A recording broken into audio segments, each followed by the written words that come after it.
Right,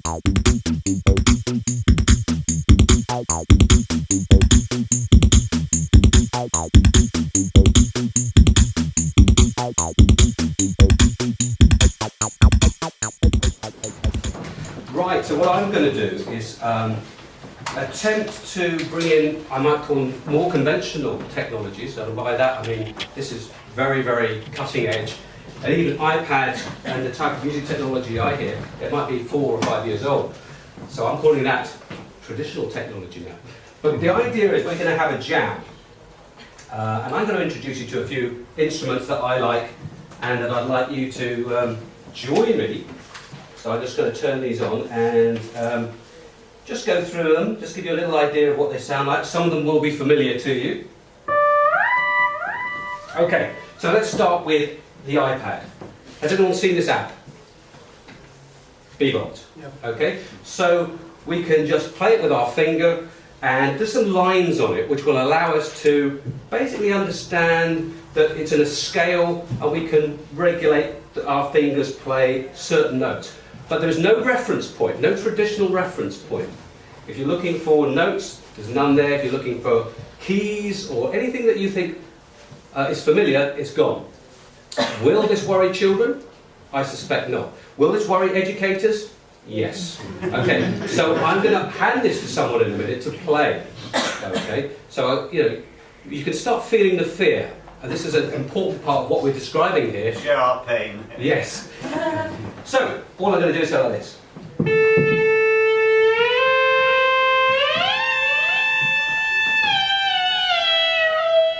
Can you see him? He's having a nice time. So, what's the app's name? Bebot. So that everyone will do downwards. But it's in key, so it means with David's backing piece in E minor, we're going to be all right. Okay, so that's one little app we've got. Here's one of my favourites at the moment. Does anyone recognise this app? Oh, GarageBand, yes. Now this is the update of GarageBand, and it's introduced Chinese instruments, and they, I have to say, are superb. Now, I'm really, to do this justice, I'm going to use 2 fingers.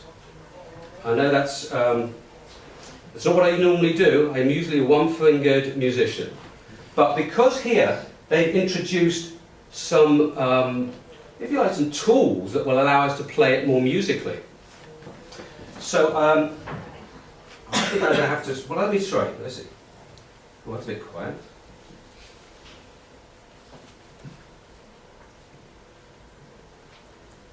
I can hear it just.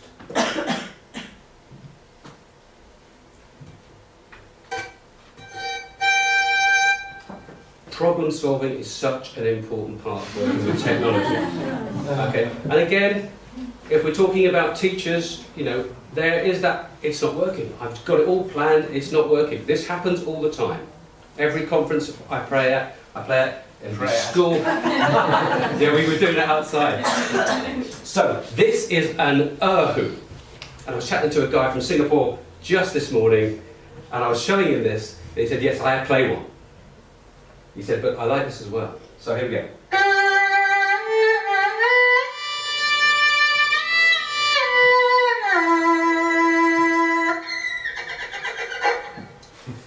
Now these little tools here, I'm going to try and demonstrate it with my 2 fingers here. So here we go. I can go.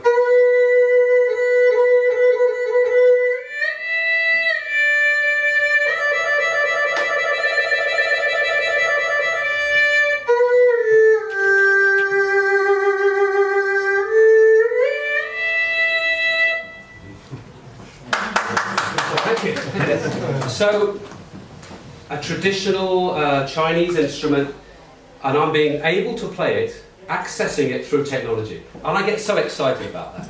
I hope I'm not the only one. And I hope people aren't thinking, yeah, but it's not the same as a real instrument. We're not comparing them. We're just saying we can access them through an iPad, and most people have an iPad, or if not, they will have at some point.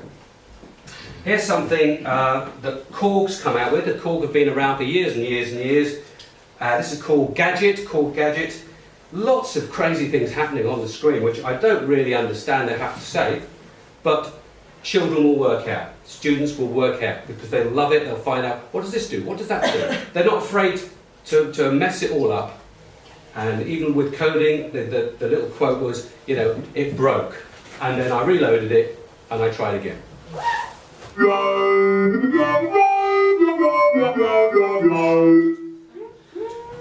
So just some crazy sounds. And I could just alter any of these parameters in real time, or just find the sound that I think is really working nicely. Okay, iPads we're all familiar with. Let's just have a quick look at these. This is the Numark Orbit, and this is another way of looking at a keyboard. Even though it looks nothing like a keyboard, it does the same thing. It's sending information to the computer and finding a synthesizer. So, here we go.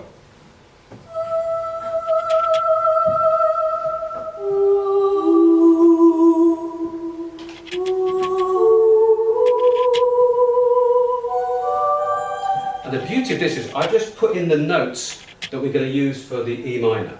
And I just coloured them in because this allows us to do it. I could actually turn this dial in the middle, which could add effects, reverb, or change the filter, but we're not going to get that technical today.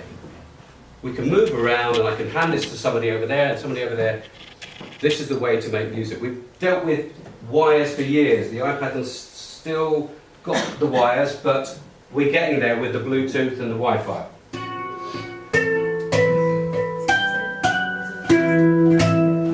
Another one there. Three, what have we got?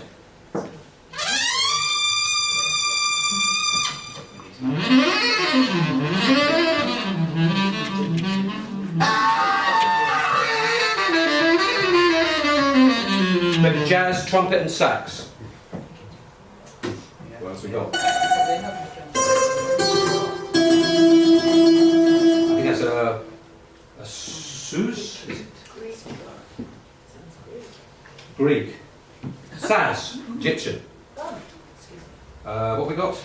I have just been to Buckingham Palace. Nothing is really impossible if you put your mind to it. After all, as I once said, I was the future once. We need to unite our country. Theresa May is in an incredibly powerful position now. I can see into the future with my magic hair. I'm up here on a zip wire. Woohoo! War is fun! So what we're saying is we can use all this technology to work together. It's about the musical imagination to go any place we want. Has anyone got an iPhone? Or what, a smartphone? They are the greatest instruments there are at the moment, I think. Most kids have got them, so why not use them? Here's a beautiful little one called ThumbJam.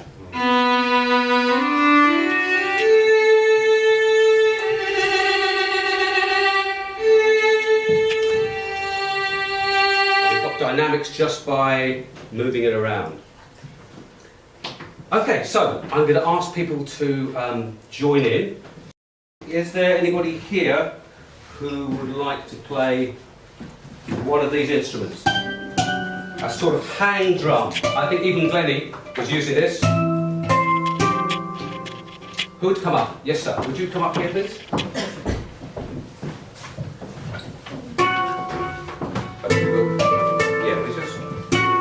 Have a go.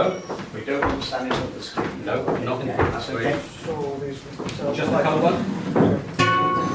Who'd like to play Bebot for us? Me. Thank you. Round of applause, please. I like demonstrators. And this is what we want to see. We want to see people who are coming out of their comfort zone. Probably, have you ever played this before? No. Fantastic.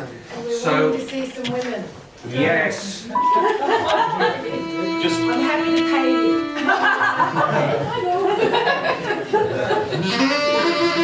We've got the sax and the trumpet. Yes, come out, please. So this is the audience, so you're going to have to face them, please. I know it's a little bit awkward. You can actually turn that around so that it goes upside down, and then yes.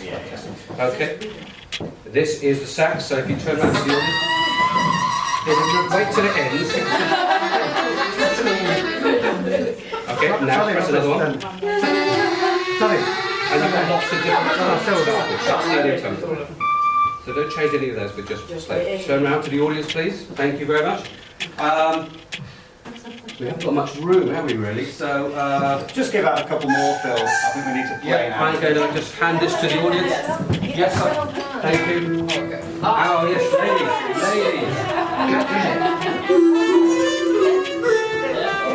Okay, Thank you. Now, we're doing something extraordinarily brave. We've not practiced this, we've not done this before. We believe in stepping out of the comfort zone because to take risks means you're learning and it means we're pushing the envelope, which is so important with technology. Let's see how we get on. Right, yeah. And what I'm going to do is I'm going to conduct you. I'm going to bring you in. So I'm going to say, that's my bring you in bit. And I'm going to say, stop. And we're going to do one at a time. So, because David's going to do this in real time, he's going to change the backing, if you like. And we're going to try and respond. So if this is quiet, we're going to try and find some quiet samples. But we know that you haven't even played these before, you've never seen them before. So we're not going to get a perfect performance. But we're going to try a perfect performance. What's a perfect performance? Okay. What am I saying? Sorry. Are you ready, Phil? I'm ready. Here we go. So I think we'll start with Bebot when this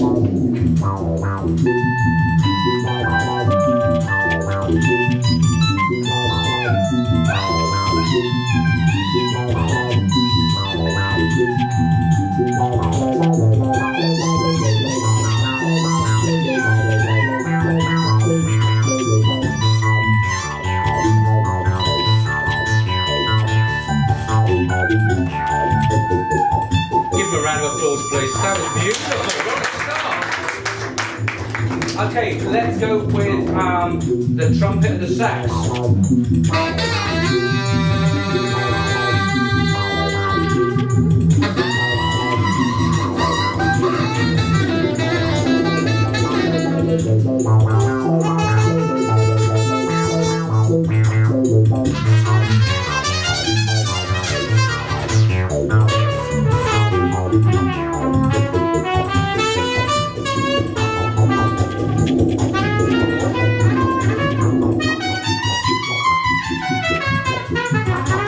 Round of applause, please. Next.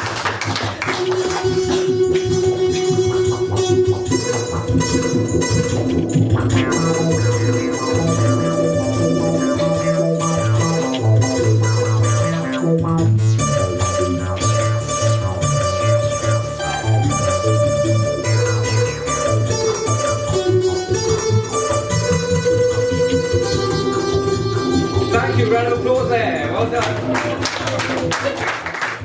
Okay, the technology champion.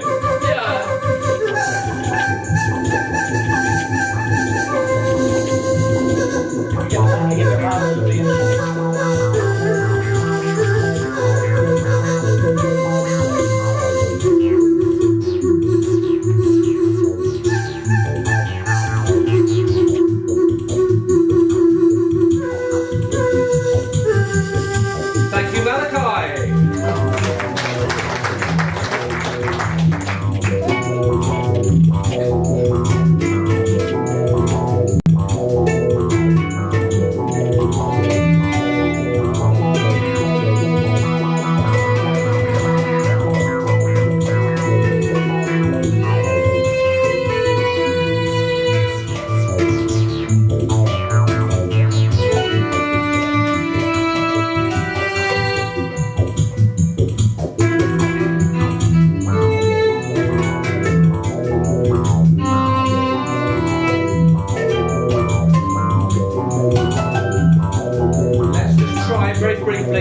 Bringing in two people, so I think we're going to have the two ladies together, listening to each other and responding, even though you've got completely different instruments. Okay.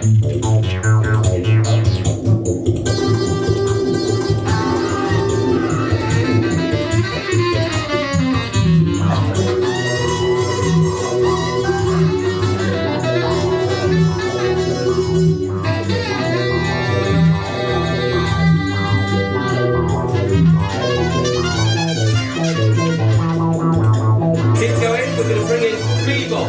So be listening to each other if you would. Keep going.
Well done, everyone.